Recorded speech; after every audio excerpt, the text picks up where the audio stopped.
A very special good evening to all of you। स्वागत है आपका हमारे चैनल स्टडी विद अभिमान में। आज मैं आप लोगों के लिए यूपी पॉलिटेक्निक एंट्रेंस एग्जाम 2021 से रिलेटेड एक इम्पॉर्टेंट अपडेट लेकर आया हूं। तो पिछले कई दिनों से बहुत सारे स्टूडेंट्स मुझसे कमेंट करके बार बार यही क्वेश्चन पूछ रहे हैं कि sir UP polytechnic entrance exam 2021 का एप्लीकेशन फॉर्म कब तक आएगा। और बहुत सारे स्टूडेंट्स ने यह भी क्वेश्चन पूछा हुआ है कि इस बार 2021 में एंट्रेंस एग्जाम कब तक हो सकता है। तो आज की इस वीडियो में हम इन्हीं टॉपिक्स पर डिटेल में डिस्कस करने वाले हैं। तो आज की वीडियो आप लोगों के लिए मोस्ट इंपॉर्टेंट होने वाली है। तो चलिए फिर आज की इस वीडियो को स्टार्ट करते हैं। तो सबसे पहले बहुत सारे स्टूडेंट्स ने यह क्वेश्चन पूछा हुआ है कि यूपी पॉलिटेक्निक एंट्रेंस एग्जाम 2021 का फॉर्म कब तक आएगा। तो चलिए सबसे पहले मैं आपको यही बता देता हूं कि यूपी पॉलिटेक्निक एंट्रेंस एग्जाम 2021 का फॉर्म कब तक आ सकता है। तो ये मान के चलिए कि फरवरी के फर्स्ट वीक तक या फिर फरवरी के सेकेंड वीक तक आप लोगों के एंट्रेंस एग्जाम का फॉर्म आ सकता है। ठीक है, अभी कोई ऑफिशियल नोटिफिकेशन नहीं आया है। जैसे ही कोई ऑफिशियल नोटिफिकेशन आएगा तो मैं आप लोगों को इन्फॉर्म कर दूंगा। लेकिन ये मान के चलिए कि फरवरी के फर्स्ट वीक तक या फिर फरवरी के सेकेंड वीक तक आप लोगों के एंट्रेंस एग्जाम का फॉर्म आ जाएगा। ठीक है, हर एक बार क्या होता था, हर एक बार आप लोगों के एंट्रेंस एग्जाम का फॉर्म जनवरी तक आ जाता था। मैं आपको बता दूं 2020 में आप लोगों के एंट्रेंस एग्जाम का फॉर्म आ गया था 1 जनवरी को ही आ गया था। लेकिन इस बार जनवरी में आप लोगों का एंट्रेंस एग्जाम का फॉर्म नहीं आया। क्यों नहीं आया ये भी मैं आपको बता देता हूं।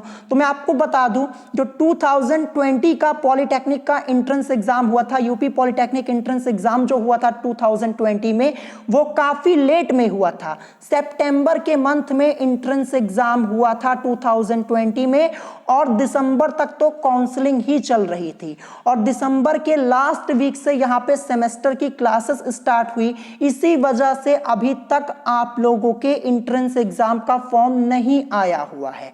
तो ध्यान रखिएगा फरवरी के फर्स्ट वीक तक या फिर सेकेंड वीक तक आप लोगों के एंट्रेंस एग्जाम का फॉर्म आ सकता है। आई होप आप लोगों का ये डाउट यहाँ पे क्लियर हो गया होगा। और जैसे ही कोई ऑफिशियल नोटिफिकेशन आएगा मैं आप लोगों को इन्फॉर्म कर दूंगा। मैं आपको यूपी पॉलिटेक्निक की ऑफिशियल वेबसाइट बता देता हूं jeicup.nic.in। ठीक है, आप डेली इस वेबसाइट पे जाकर चेक किया कीजिए। जैसे ही फॉर्म आएगा आप लोगों को पता चल जाएगा और मैं तो आप लोगों को इन्फॉर्म कर ही दूंगा। जैसे फॉर्म आएगा मैं आपको तुरंत इन्फॉर्म कर दूंगा। ठीक है, फिर इसके बाद यहां पे एक क्वेश्चन ये भी आया हुआ है कि एंट्रेंस एग्जाम कब तक होगा इस बार, यानी आप लोगों का एंट्रेंस एग्जाम कब तक होगा, 2021 का एंट्रेंस एग्जाम कब तक हो सकता है। तो मैं आपको बता दूं, देखिए अभी तक तो आप लोगों के एंट्रेंस एग्जाम का फॉर्म भी नहीं आया हुआ है। तो ये मान के चलिए कि इस बार आप लोगों का एंट्रेंस एग्जाम मई के महीने में हो सकता है। ठीक है, मई के फर्स्ट वीक तक या फिर मई के सेकेंड वीक तक आप लोगों का एंट्रेंस एग्जाम हो सकता है। अप्रैल में इस बार एंट्रेंस एग्जाम होना मुश्किल लग रहा है क्योंकि अभी तक फॉर्म भी नहीं आया हुआ है। तो अप्रैल तक आप लोगों का एंट्रेंस एग्जाम नहीं हो सकता है। ये मान के चलिए मई के फर्स्ट वीक में या फिर मई के सेकेंड वीक में आप लोगों का एंट्रेंस एग्जाम हो सकता है। यानी आप लोगों के पास अभी प्रिपरेशन करने के लिए काफी टाइम है और मैंने आप लोगों के लिए क्लासेस तो ऑलरेडी स्टार्ट कर दी हैं और मैं आप लोगों के पूरे एंट्रेंस एग्जाम की प्रिपरेशन बिल्कुल फ्री में करवाने वाला हूं और मैं आपको सभी सब्जेक्ट्स भी पढ़ाता हूं। ठीक है, और मैं आपको यह भी बता दूं मैं ग्रुप ए के लिए प्रिपरेशन करवाता हूं। बहुत सारे स्टूडेंट्स मुझसे ये कमेंट करके पूछते हैं, तो मैं ग्रुप ए के लिए प्रिपरेशन करवाता हूं। ठीक है, तो आप लोगों के पास काफी टाइम है अपने एंट्रेंस एग्जाम की प्रिपरेशन के लिए, लेकिन इस टाइम को वेस्ट मत कीजिएगा। कुछ स्टूडेंट्स क्या होते हैं, वो सोचते हैं कि जब फॉर्म ऑनलाइन आएगा तब हम अपनी प्रिपरेशन करना स्टार्ट करेंगे और वो अपने टाइम को वेस्ट करते रहते हैं। तो ऐसा मत कीजिएगा, टाइम ज्यादा है तो इसका अच्छा यूज कीजिए, अच्छे से प्रिपरेशन कीजिए। देखिए मैंने नीचे यहाँ पे ये भी लिखा हुआ है, मैं आपको ये भी बताऊंगा कि एंट्रेंस एग्जाम की तैयारी आप लोग कैसे करें, ये भी मैं आज की वीडियो में आपको यहाँ पे डिटेल में बताने वाला हूं। तो ग्रुप ए की बात की जाए, ठीक है, ग्रुप ए की बात की जाए तो मैंने आप लोगों को कई बार बताया है कि ग्रुप ए में 3 सब्जेक्ट से आप लोगों के क्वेश्चंस पूछे जाते हैं, ठीक है। मैथमेटिक्स से क्वेश्चंस पूछे जाते हैं, मैथमेटिक्स से आप लोगों के 50 क्वेश्चन यानी 50 क्वेश्चंस पूछे जाते हैं, और साइंस में आपका फिजिक्स से 25 क्वेश्चन और केमिस्ट्री से आपका 25 क्वेश्चन पूछा जाता है, ठीक है। और ये जो ग्रुप ए होता है ये 10th बेस पर होता है। अगर आप 10th पास आउट हो चुके हैं या फिर इस बार 10th में है, अपेयरिंग है, तब भी आप ग्रुप ए का फॉर्म फिलअप कर सकते हैं, ठीक है। और लगभग 10th लेवल के क्वेश्चंस भी पूछे जाते हैं आप लोगों के एंट्रेंस एग्जाम में। कुछ क्वेश्चंस 12th लेवल के भी पूछ लिए जाते हैं, मैंने आपको पहले भी कई बार बताया है। और यहाँ पे स्टूडेंट सिलेबस को लेकर काफी परेशान होते हैं कि सिलेबस काफी लंबा है।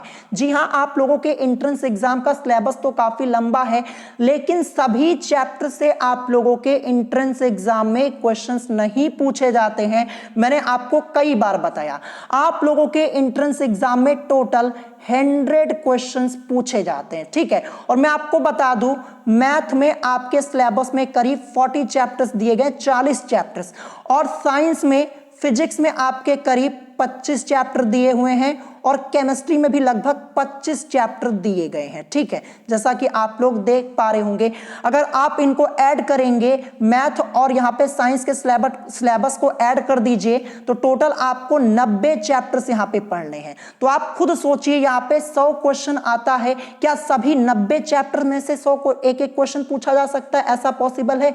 नहीं पॉसिबल है। ध्यान रखिएगा, कुछ सिलेक्टेड चैप्टर से ही आप लोगों के एंट्रेंस एग्जाम में क्वेश्चंस पूछे जाते हैं। अगर आप कोशिश करेंगे कि मैं पूरा 90 चैप्टर पढ़ लूं, तो ऐसा पॉसिबल ही नहीं होगा। ध्यान रखिएगा, और पढ़ भी लेंगे तो आपको याद नहीं रहेगा। तो आपको ध्यान रखना है, आपको स्मार्ट वे पे स्टडी करनी है। कुछ सिलेक्टेड चैप्टर से ही आप लोगों के एंट्रेंस एग्जाम में क्वेश्चंस पूछे जाते हैं। मैं आपको बहुत ही जल्द इंपॉर्टेंट चैप्टर्स की लिस्ट प्रोवाइड करवा दूंगा, जिन चैप्टर से आप लोगों के एंट्रेंस एग्जाम में अधिकतर क्वेश्चंस पूछे जाते हैं। और मैं आप लोगों को वही चैप्टर पहले पढ़ाता हूं जहां से आपके एंट्रेंस एग्जाम में क्वेश्चंस पूछे जाते हैं। मैं इंपॉर्टेंट चैप्टर्स आप लोगों को पहले पढ़ा दे रहा हूं, क्योंकि देखिए, अगर आप पूरा 90 चैप्टर पढ़ने के लिए जाएंगे तो आपका सिलेबस भी यहां पे कंप्लीट नहीं होगा और एंट्रेंस एग्जाम भी आप क्वालिफाई नहीं कर पाएंगे।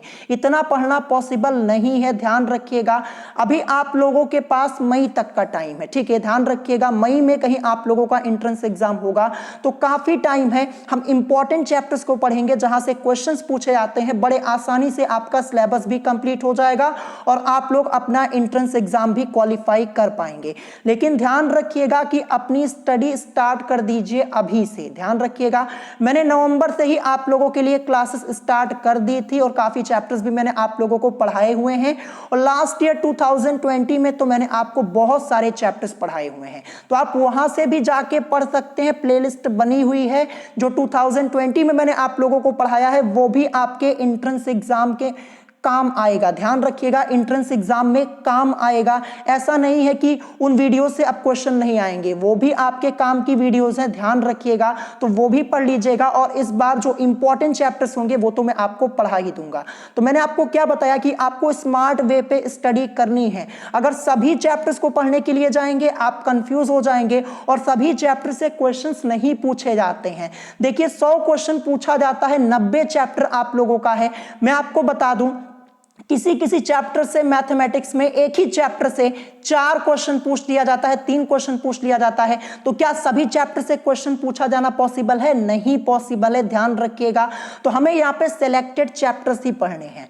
मैं आपको बहुत ही जल्द, सबसे पहले मैं आपको मैथमेटिक्स के इंपॉर्टेंट चैप्टर की लिस्ट बता दूंगा, फिर उसके बाद साइंस में फिजिक्स की, और फिर केमिस्ट्री की इंपॉर्टेंट चैप्टर्स की लिस्ट बता दूंगा, ठीक है, जिससे आपको यह पता चल जाएगा कि हाँ इन्हीं चैप्टर से ज्यादा क्वेश्चंस पूछे जाते हैं। और अभी तक जितने चैप्टर्स मैंने आपको पढ़ाए हैं इस बार 2021 में, वो सभी इंपॉर्टेंट चैप्टर्स है, वहां से आपके एंट्रेंस एग्जाम में क्वेश्चंस पूछे जाते हैं। ये मान के चलिए कि आपको यहाँ पे सेलेक्टेड चैप्टर्स ही पढ़ने हैं, पूरा नहीं पढ़ना है, नहीं तो फिर आपको परेशानी हो जाएगी। तो इसीलिए मैं आपको इतना डिटेल में यहाँ पे बता रहा हूं। तो बहुत ही जल्द मैं आपको इंपॉर्टेंट चैप्टर्स की लिस्ट भी प्रोवाइड करवा दूंगा, ठीक है। और कुछ स्टूडेंट्स ये पूछ रहे थे कि सर इस बार एंट्रेंस एग्जाम ऑनलाइन होगा या फिर ऑफलाइन होगा। तो देखिए अभी इस बार कोई ऑफिशियल नोटिफिकेशन नहीं आया है। मैं आपको लास्ट ईयर का पैटर्न बता दूं तो लास्ट ईयर में क्या हुआ था, जो ग्रुप ए के स्टूडेंट्स थे और ग्रुप ई के स्टूडेंट्स थे, इन लोगों का पेपर ऑफलाइन हुआ था। कैसे हुआ था? ऑफलाइन हुआ था, OMR पद्धति से, ठीक है। और इसके अलावा जो अदर ग्रुप्स थे उन लोगों का पेपर ऑनलाइन हुआ था। केवल ग्रुप ए और ग्रुप ई के स्टूडेंट्स का पेपर ऑफलाइन हुआ था और सभी का ऑनलाइन हुआ था। तो लास्ट ईयर तो ग्रुप ए का पेपर ऑफलाइन हुआ था, लेकिन इस बार कुछ कहा नहीं जा सकता। जब तक ऑफिशियल नोटिफिकेशन नहीं आएगा तब तक कुछ कहा नहीं जा सकता है। तो इसीलिए अभी आप इस क्वेश्चन के आंसर को रहने दीजिए, ये मैं आपको बाद में बताऊंगा जब आपका ऑफिशियल नोटिफिकेशन आएगा तब, ठीक है। क्योंकि इस बार चेंजेस किए जा सकते हैं, हो सकता है ग्रुप ए का पेपर भी इस बार ऑनलाइन कर दिया जाए, तो अभी इस बारे में कुछ कहा नहीं जा सकता है, ठीक है। और कुछ स्टूडेंट्स ने यह भी पूछा हुआ कि एप्लीकेशन फॉर्म फिलअप करने के लिए फीस कितनी लगती है। तो मैं आपको कैटेगरी वाइज बता दूं, अगर आप जनरल कैटेगरी से बिलोंग करते हैं या फिर ओबीसी कैटेगरी से आप बिलोंग करते हैं तो 300 रुपए, ठीक है, 300 रुपीज फीस पड़ती है। अगर आप SC या ST कैटेगरी से बिलोंग करते हैं तो 200 रुपए फीस पड़ती है, ठीक है। ये लास्ट ईयर की फीस है, उसी बेसिस पे मैं आपको बता रहा हूं। 2020 में ऐसे ही फीस ली गई थी, ठीक है। हो सकता है इस बार कुछ चेंज कर दिया जाए, लेकिन मुझे नहीं लगता अभी तक कोई चेंज होगा। फीस में कोई चेंज नहीं होगा, ध्यान रखिएगा, यही आपकी रहेगी। तो ये भी मैंने आपको यहाँ पे बता दिया है। तो सारी इंफॉर्मेशन मैंने आज की इस वीडियो में आपको डिटेल में बता दी। अगर आप लोगों का कोई क्वेश्चन हो तो आप मुझसे कमेंट करके पूछ सकते हैं, ठीक है। और अगर आज की वीडियो आप लोगों को पसंद आई हो तो वीडियो को लाइक करना मत भूलिएगा और साथ ही साथ हमारे चैनल स्टडी विद अभिमान को सब्सक्राइब करना मत भूलिएगा। तो आज की वीडियो में इतना ही, मिलेंगे नेक्स्ट वीडियो में। Thanks for watching.